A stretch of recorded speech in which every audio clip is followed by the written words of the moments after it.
رب العالمين بارئ الخلائق أجمعين باعث الأنبياء والمرسلين نحمده ونستغفره ونتوب إليه والصلاة والسلام على خير خلقه وخاتم رسله النبي المؤيد والرسول الأمجد أبي القاسم المصطفى محمد اللهم صل على محمد وعلى أهل بيته الطيبين الطاهرين الهداة المهديين الذين أذهب الله عنهم الرجس وطهرهم تطهيرا اللهم صل على محمد وآل محمد لا سيما بقية الله في الأراضين روحي وأرواح العالمين لتراب مقدمه الفداء السلام عليك يا أبا عبد الله وعلى الأرواح التي حلت بفنائك عليك مني سلام الله أبدا ما بقيت وبقي الليل والنهار ولا جعله الله آخر العهد مني لزيارتك السلام على الحسين وعلى علي بن الحسين وعلى أولاد الحسين وعلى أصحاب الحسين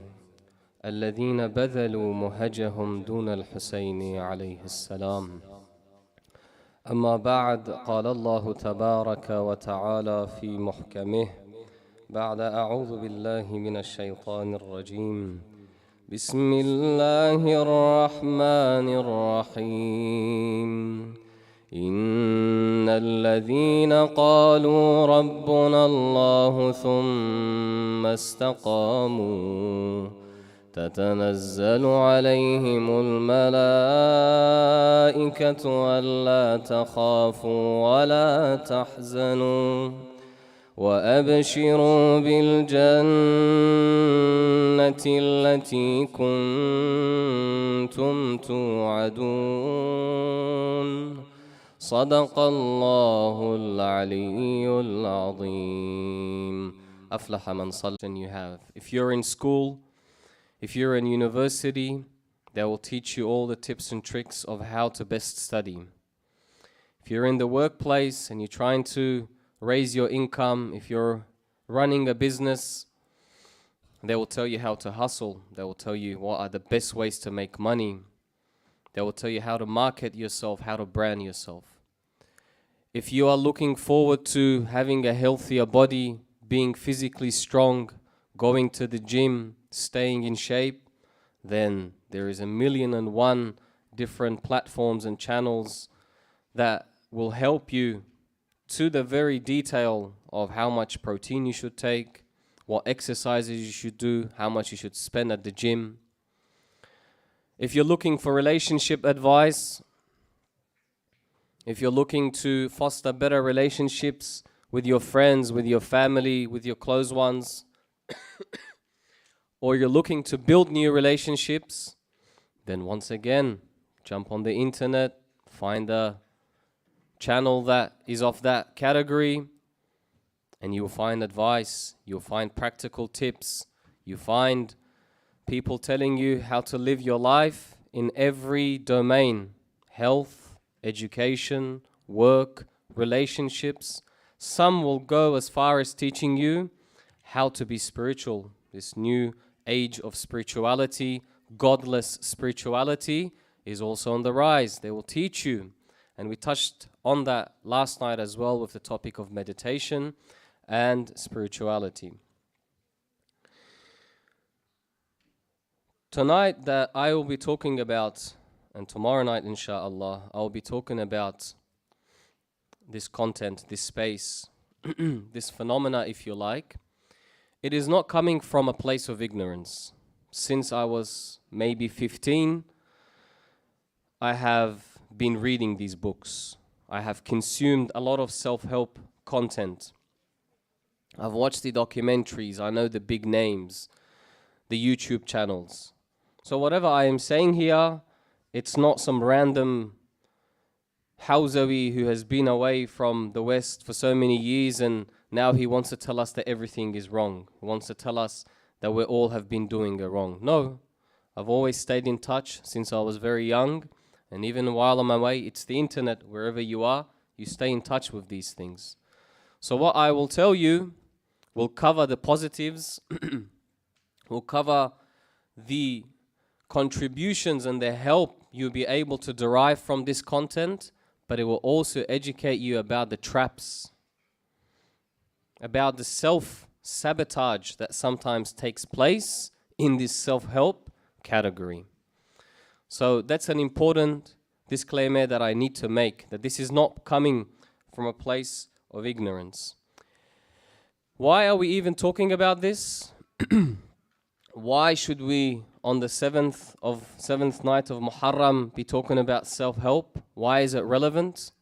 Why are we not talking about Abu al-Fadl al-Abbas or the companions of Imam al-Hussein?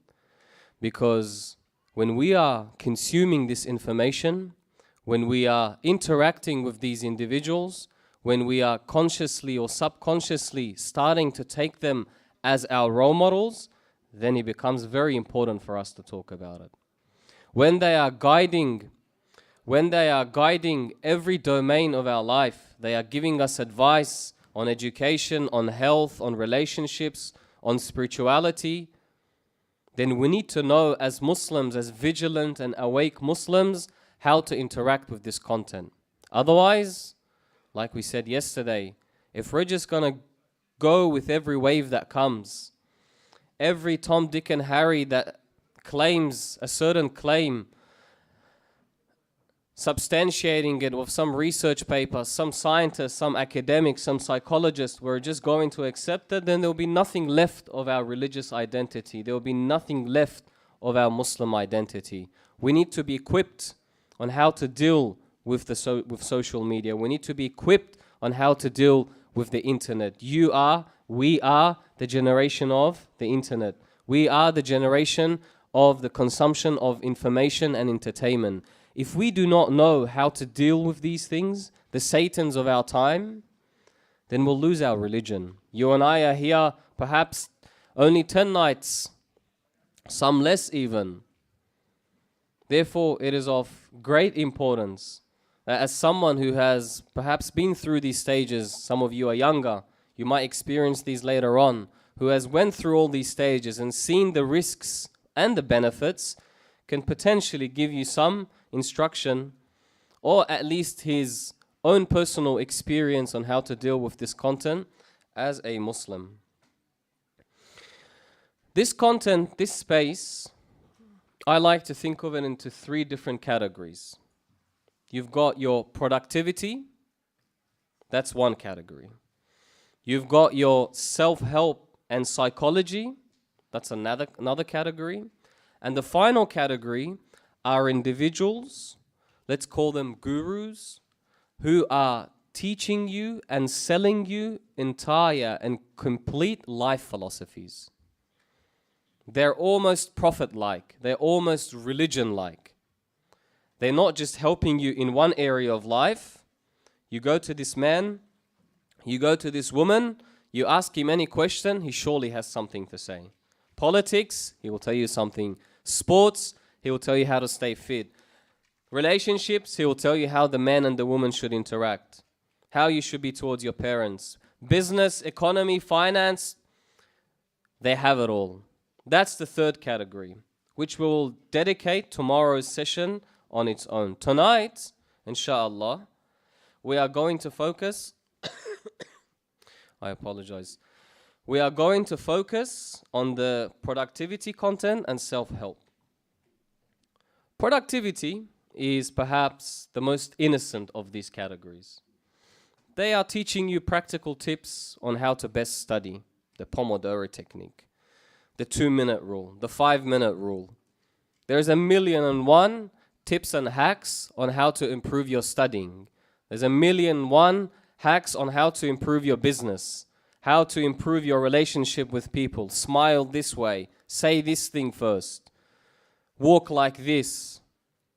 In all areas of life, their main concern is to make you effective, save time, be efficient, achieve your goals in a more efficient manner.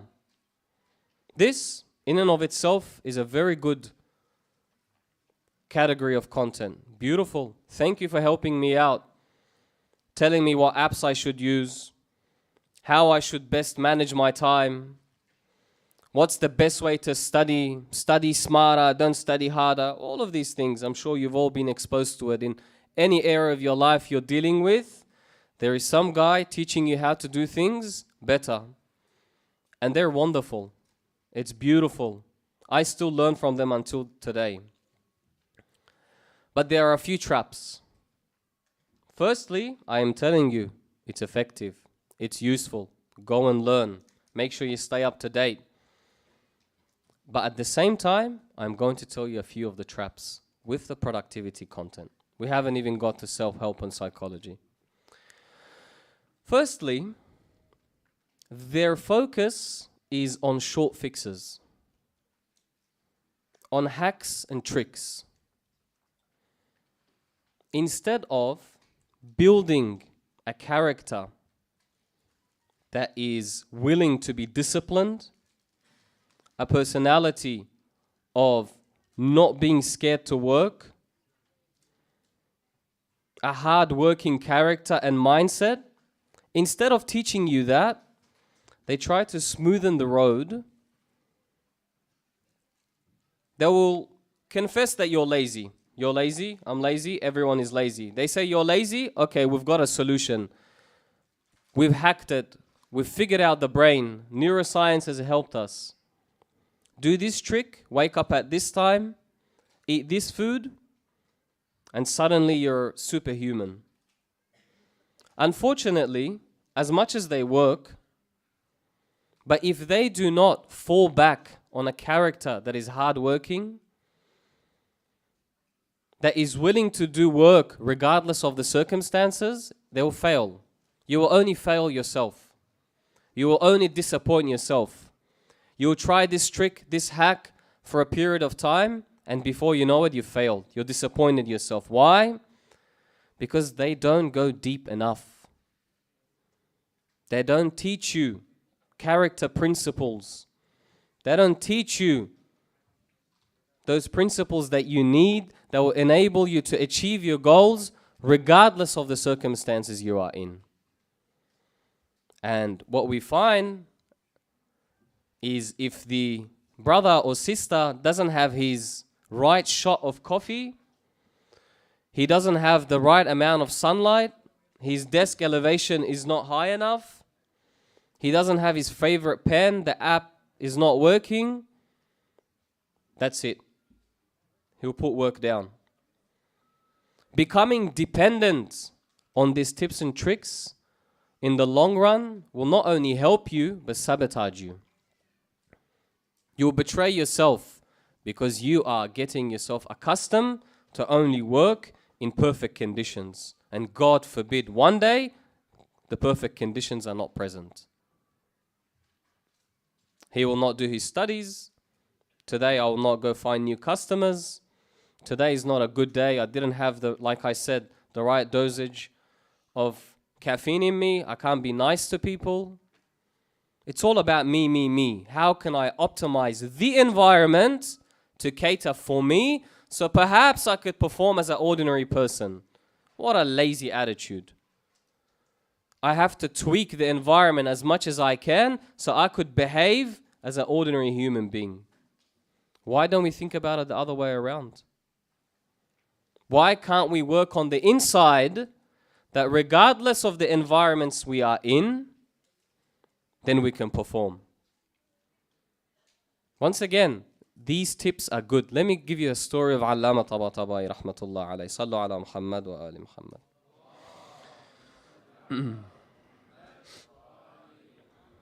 Allama Tabatabai rahmatullah alayhi is the author of the tafsir of Al-Mizan. When he was writing this tafsir, he would write a whole page without putting the dots. He would just write. At the end of the page, he would go back and put the dots. So they asked him, Sayyidana, what are you doing? What's this style of writing you've got going on for yourself? He said, I have calculated that given this important mission, tafsir of the Quran, it ended up being 20 volumes. This mission that I have undertaken, it's an important mission. And I want to make sure that my life suffices for me to complete this grand work. And I have calculated that if I put the dots after I finish the page, I save 2 minutes. That's a tip. That's a hack, right? It was a little trick. Why? Because he's bakhil with his time. A mu'min is very bakhil with his time. Stingy with his time. He does not just give away his time. Sorry, this might hurt some of you brothers. For the boys, because it's the boys, we're just sitting anyways. It's got to be good. We're with the boys. But the ulama teach us, our a'imma teach us, you have to be bakhil. You have to be stingy with your time. Who do you want to spend it with? At the end of the day, you only have one lifespan. You cannot go back. You only get one chance, as Eminem used to say. What will you do with it? You have to be bakhil. Sayyid al-Allama rahmatullahi alayh was bakhil with his time. So he used that opportunity to save 2 minutes per page. So this shows you that tips and tricks are very useful. At the same time, this individual, the only day of the year that he will take off, the only day of the year he will take off from writing this book is Ashura. Not even Layali al-Qadr. Only Ashura, for the respect of Abu Abdullah al-Hussein, he will put a break on this. He's not stopping for anyone. Of course, he is undertaking a religious mission. And surprisingly, God blessed him with an interesting coincidence. He finished the tafsir on the night of Qadr. How beautiful. Because the character was there. The mindset was there. He's not waiting around. He has an idea. There is something good to do. فَسَارِعُوا. Allah says, rush. Good actions, rush. He had a basis, a hard-working character, and then he supplemented with the tips and the tricks. Beautiful. That did him wonders. But this man went through incredible poverty, difficulty, starvation. The houses students would know him, but the way he dressed, so simple, that normal people thought he was a poor person. It is reported that people would try to give him sadaqah. Allama Tabatabai, rahmatullahi alayh. They would try to give him sadaqah because of how he dressed. Nothing stopped him. And most of our ulama were like this. Those great ulama that really put in the struggle and the juhd. Shaheed al-Sadr, rahmatullahi alayh. The stories you hear of this man, you know, when I read productivity tips and tricks, and then I look at the ulama, I'm like, where is it? Why don't I see it? It's not there. It's like they don't need to rely on it. What are they relying on? What is this internal power and inspiration that's driving them regardless? Before Shaheed al-Sadr, let me mention Sahib al-Jawahir. Sheikh Muhammad Hassan al-Najafi, if I'm not mistaken. But he's known by his book, Sahib al-Jawahir, the author of Jawahir al-Kalam, 44 volumes of fiqh. He began to write this in his 20s. Look what you and I are doing in our 20s. He started writing a 44-volume book from his 20s. His son passes away. Okay, surely it's time for you to take a break, Shaykhana and Najafi, Sahib al-Jawahir. Time to take a break and mourn with your family. He replies, I have an idea. I'm going to kill 2 birds with 1 stone. They bury his son, he buries his son. He comes next to his son's grave, starts writing Al-Jawahir al-Kalam. And then he mentions on the Hashia, commenting on the side, that I wrote this page while I am sitting and I have just buried my son, and I dedicate the thawab of this page to my son, this chapter to my son. Nothing stops him. Did he have to listen to 2 million productivity tips and tricks? Did he need to have his coffee? Did he need to have the right pen? Nothing stopped this man. Shaheed al-Sadr, rahmatullahi alayhi. What a man. What a man. Poverty, I'll give you a story of his poverty. There's a recent book. It's titled Berang Sabr in Farsi, which means with the color of patience.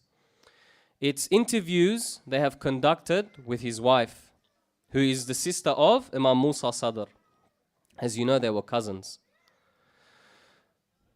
One story she puts in this book is when he was young, Shaheed al-Sadr.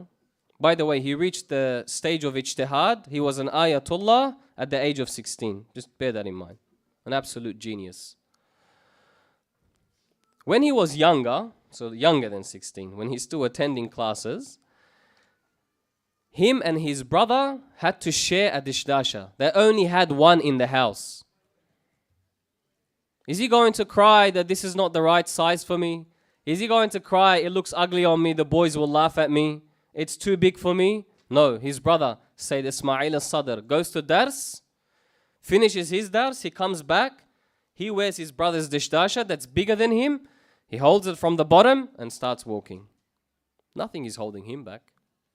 His wife, Fatima al-Sadr, narrates that he would write so much that there will be blisters on his hands. Continuously writing. He needs to get his thoughts down on paper. What she would do, she would prepare creams, pomades, to help relieve the blisters on his hands. You see, our scholars didn't wait for YouTube to come around. They didn't wait for the next Atomic Habits to come around. They didn't wait for the Power of Habit or Michelle Obama's book. No.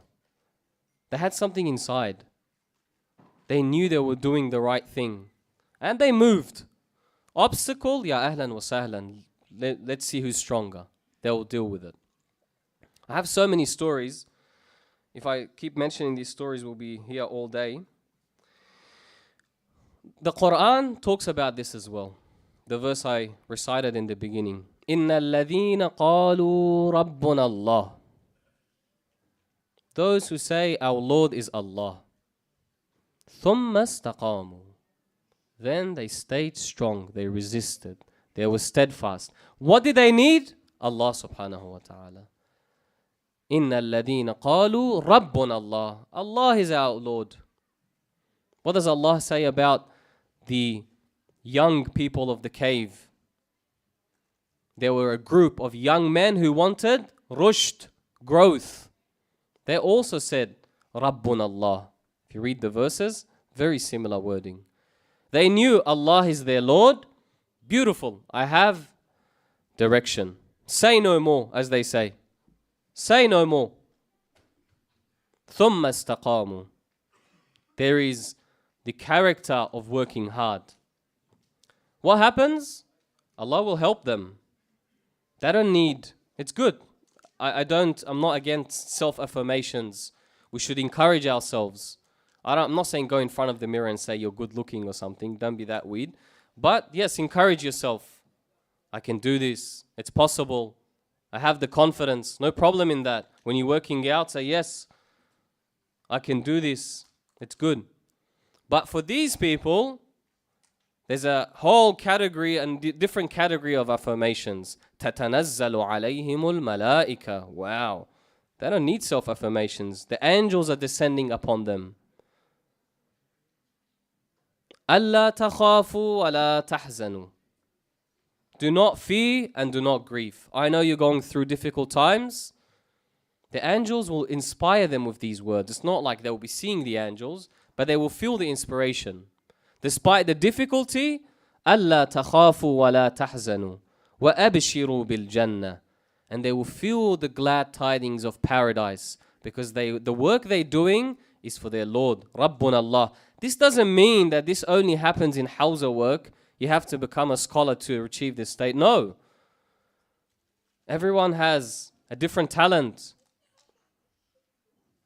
You might be inclined to one field. Hausa might not be for you. I'm giving these examples because these were people who were divinely inspired. You might be a physicist, you might be a mathematician, you might be an engineer, you might be a chemist.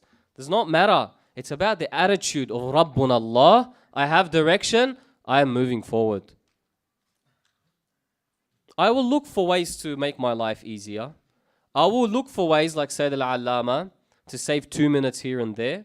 But if I don't find it, if today is not a good day, I have a bit of a headache, it's not going to stop me. I'm moving forward. That's as far as it relates to the category of productivity. The next category is self-help and psychology.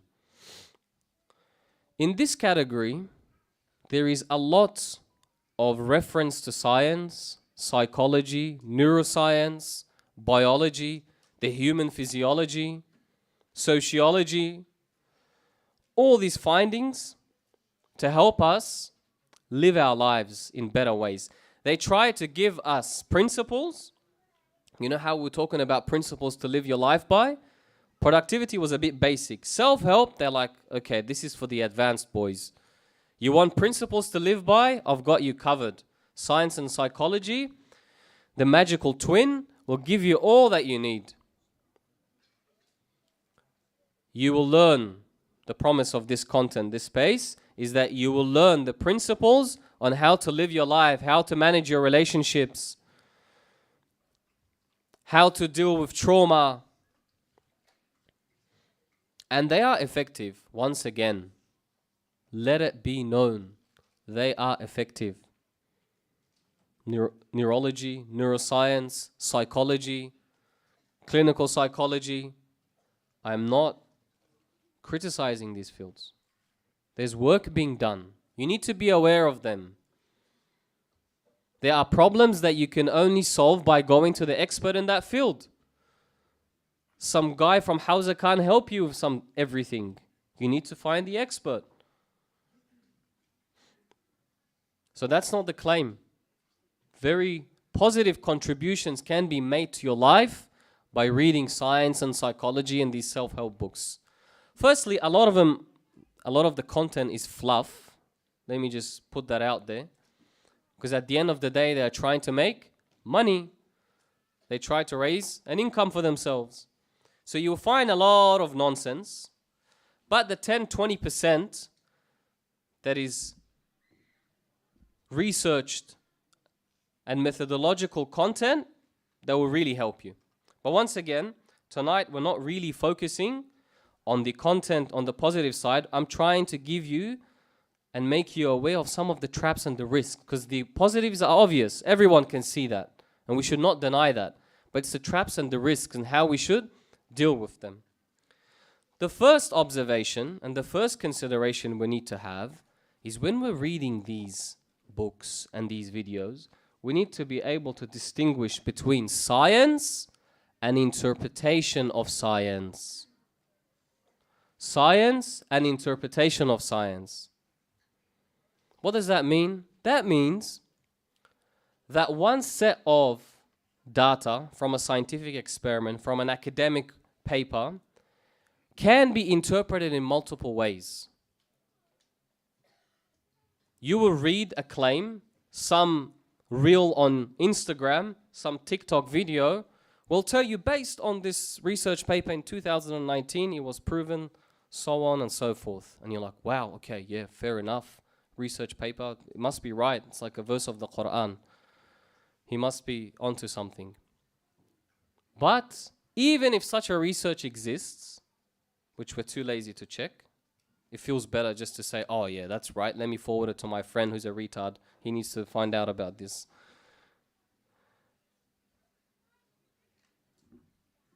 The data can be interpreted in multiple ways.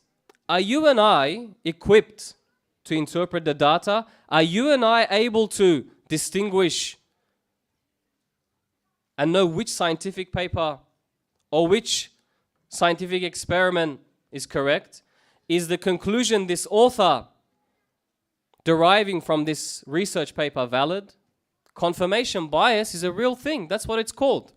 Haven't you had an argument with a friend once and you're like, I need to prove him wrong? You jump on the internet and you're looking for ways to prove him wrong. The truth is staring you right in the face. Habibi, you're wrong. Apologize. Stop being arrogant. You're going to go on the 6th page on the Google search, find some random link, say, I told you, you're wrong. Confirmation bias also happens at higher levels, at the more academic levels. This person that is trying to tell you about a certain self-help concept, he will look for science to support it, for psychology to support it. But God knows how many conflicting research exists. Conflicting evidence there are in opposition to this. What does Allah subhanahu wa ta'ala say about this? فَبَشِّرْ عِبَادِ الَّذِينَ يَسْتَمِعُونَ الْقَوْلَ. Give glad tidings to those groups of people who hear the speech, فَيَتَّبِعُونَ أَحْسَنَهُ, and they follow the best of it. Allah is saying, good, you're researching, I'm so happy with you. Since when did you start doing this? Some of us might surprise even God when we read a book. Like your muscles are probably not, used to doing this motion. Some of us reading a book and flipping the pages, like the biceps might cramp. You can do 50 bicep curls, 50 kgs, but a book, it might cramp. Allah says, good, you've step number 1, I like it. But are you following the best of it? Once again, a story from Shaheed al-Sadr, rahmatullah alayh. You will see both his sacrifice, his dedication, and also you will see how vigilant this man was. Before he wanted to write the book Iqtisaduna, our economy, the time he was living, the social climate he was living, Marxism was a real threat. From the one side you had the West and capitalism, and the other side you had Russia, the Eastern Bloc, and Marxism. So Shaheed al-Sadr, and in particular the Middle East at that time, was inflicted with the threats, the ideological threats of Marxism. So Shaheed al-Sadr wants to write a book, Our Economy. Not Karl Marx manifesto and his economy, our economy. Our understanding of economy. But before he wants to do this, he's not like some of our, I don't know if I should begin this rant. He's not like some of our speakers that read one book, half an article, listen to half a lecture, and he's on the member of Rasulullah saying some really, really disturbing things. Shaheed al-Sadr, I told you, he reached ijtihad at the age of 16. He was a genius as well, hard-working genius. Well, how better does it get? May God curse Saddam for killing him. Before writing Iqtisaduna, he said, I need to read Will Durant's Story of Civilization. Take a guess how many volumes this book is. 11 volumes. It's the story of civilization, for God's sake. The human civilization. Does he have the money? No. He can't afford it. Is that going to stop him? No. Thank you. What does he do? As you know, one way to earn money in the Hawza, for those who are incredibly poor, unfortunately, but they do this. Some of our scholars would go to this extent to make sure that the madhab survives. People who have passed away and they have incompleted fast and prayers. He hasn't prayed 1 year. So who has to pray it? The eldest son. It's on the shoulders of the eldest son. The eldest son does not have time, but he's got the money. So he will pay someone else. He will hire someone else to fast and pray those missed prayers of his father or whoever. Shaheed al-Sadr, the grand scholar he was, he does not have the money, but he's got the dedication. He's got the motivation. And he wants to make sure that what he's saying and what he's offering to the community is valid.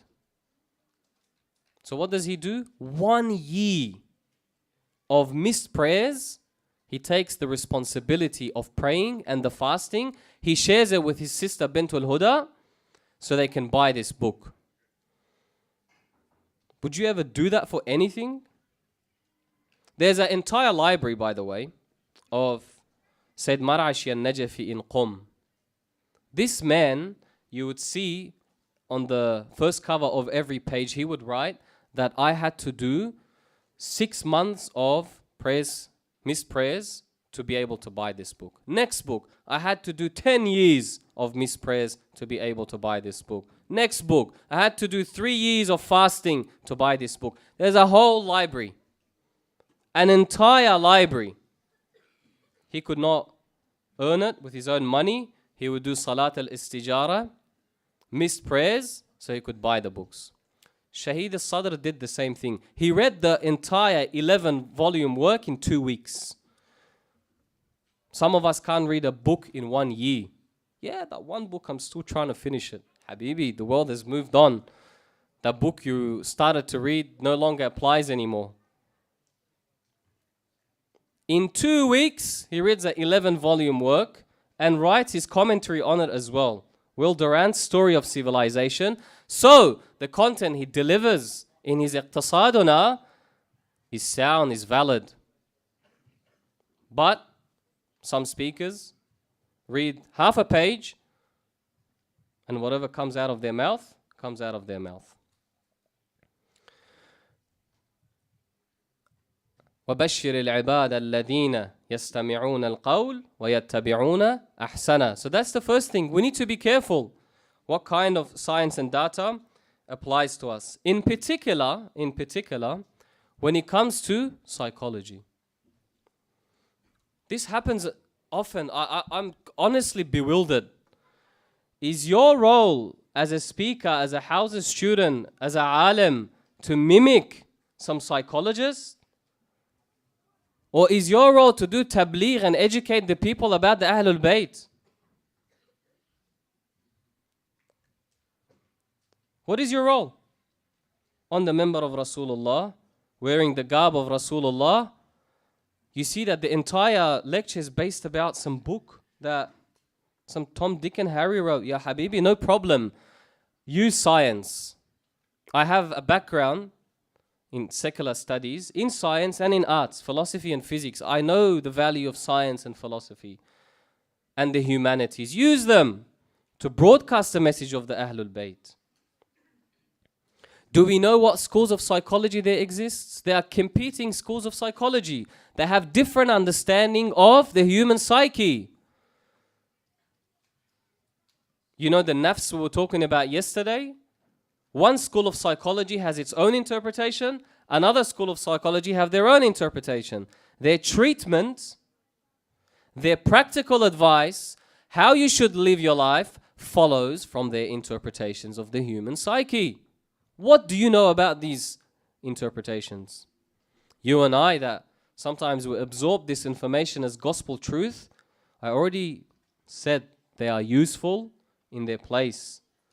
Psychology, clinical psychology, these treatments, there is merit to them. I'm not denying that, I'm not negating that. I don't want anyone to leave here thinking this guy was just bashing all of science. No, it's about the risks. You and I that are not professionals, and sometimes you and I that are on the member of Rasulullah, we are advocating or we are implementing this psychological advice in our lives. Do we know the difference? Do we know the source and the origin of these ideas? We need to be very careful. Sallu ala Muhammad wa ali Muhammad.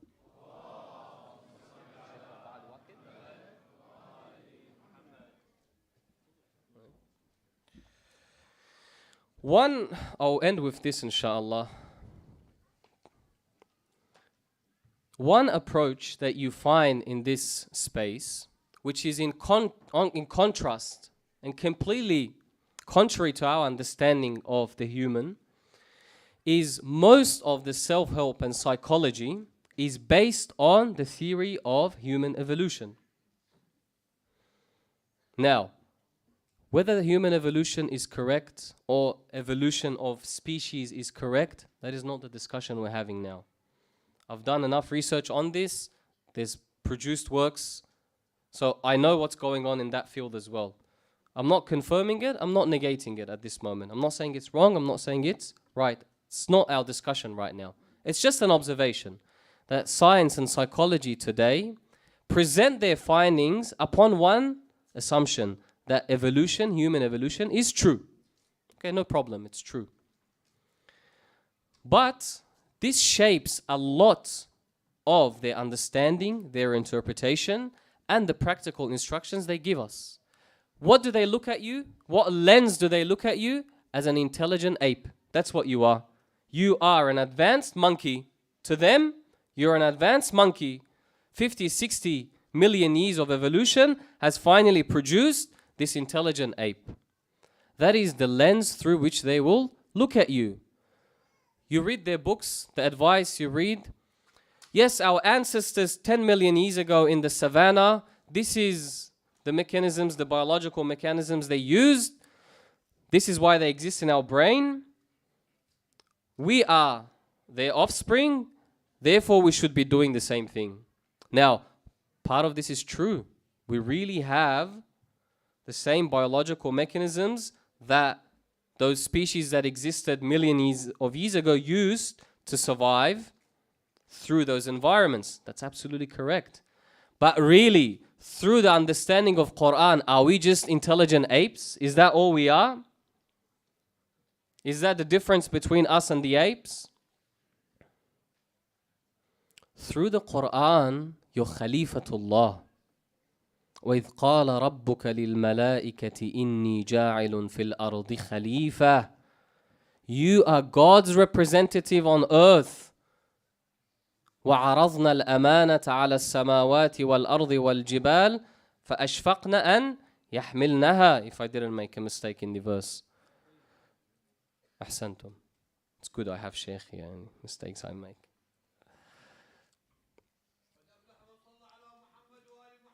اللهم صل إنا عرضنا الأمانة على السماوات والأرض والجبال فأبين أن يحملنها وأشفقن منها. The amana, the trust that Allah has given us, the heaven and the earth and the mountains could not bear. We have a great responsibility. We're not just intelligent apes. One famous clinical psychologist who, I'm embarrassed to use his name on the minbar, but some people do entire lectures on them, used our analogy to a lobster to give us practical tips on how to survive in the social hierarchy. Even he received a lot of criticism and heat for this contrast and comparison he made between humankind and the lobster. Scientifically, he was criticized. I'm not even going to go into the science. I am saying they are looking at you through the lens of a lobster. To you, it sounds nice. Oh, yeah, science, psychology, all these findings. But ya Habibi, what about your dimension, your spiritual dimension that the Quran talks about, that you're Khalifatullah, that there's an amana that you're carrying? What about that? Which psychologist, which self-help guru talks about that? Where do you hear that? Are we going to completely ignore that dimension of our existence? That's an important consideration to take when we are reading this content. Let us not be reductionist. Let us not reduce ourselves to apes. Let us climb. Let us truly climb like the companions of Abu Abdullah alayhi salam climbed. They climbed into the heavens. They knew tomorrow they were going to be killed. They were going to be slaughtered. Their heads would be on top of spears. They knew all of this. But they realized that there's an amana they're carrying. That they are Khalifatullah. They're representatives of God on earth. They know. Yes, you know what? The psychologists are right about Yazid. He's an intelligent ape. about Umar ibn Sa'ad. He's a very advanced monkey. The monkey is after bananas. Umar ibn Sa'ad was after the governance of Ray. There is some intelligence gap. You're right. Shimr is an ugly monkey. La'natullahi alayh. But Imam Hussein, his family, they are Khalifatullah, Khulafa'ullahi fil ard. They want to represent the names of Allah on earth. Therefore, read these books, read this literature, but for God's sake, read your tradition. Connect to Imam Hussein. Get what you need to get from biology, psychology, and science, but come to Abu Abdullah to get what you're missing. Come to Islam to get the remaining picture, the more important piece of the puzzle, the one that really connects it, the one that drove all those ulama, that despite all their circumstances, they work hard. That's what we're missing in our lives. We're not missing these tips and tricks and how to hustle and how to make sure your biceps are this many inches or not. We're not missing those things. What we're really missing is the connection to Allah subhanahu wa ta'ala. What we're really missing is being able to represent ourselves as khulafa'ullah, as representatives of Allah on earth. And who better to help us than Imam al-Hussein? Sometimes people diminish the value of teas. I think Muharram is empty without teas. You know, I'm doing all these lectures and whatnot. But if I don't cry in Muharram, I'm like, I'm at a loss. It's the emotional connection. You need the brains. You need the intellectual side. Don't get me wrong. That's your basis. But if you do not connect emotionally to Abu Abdullah, if you do not put yourself in those scenes and try to think what you would do, will you be an intelligent ape or will be Khalifatullah? Try to put yourself and connect with Abu. Let those teas flow. They will change you. The miracle of Muharram is the teas. Honestly, it's the teas. But teas of meaning. Teas that are based on understanding. We're not only feeling pity for what befell upon the Ahlul Bayt, but we are genuinely crying for our own incompetence, crying for why we are not like them. Inshallah, Allah grants us the tawfiq to be more like the companions of Abu Abdullah. Wa akhiru da'wana and alhamdulillahi rabbil alamin. Sallu ala Muhammad wa ali Muhammad.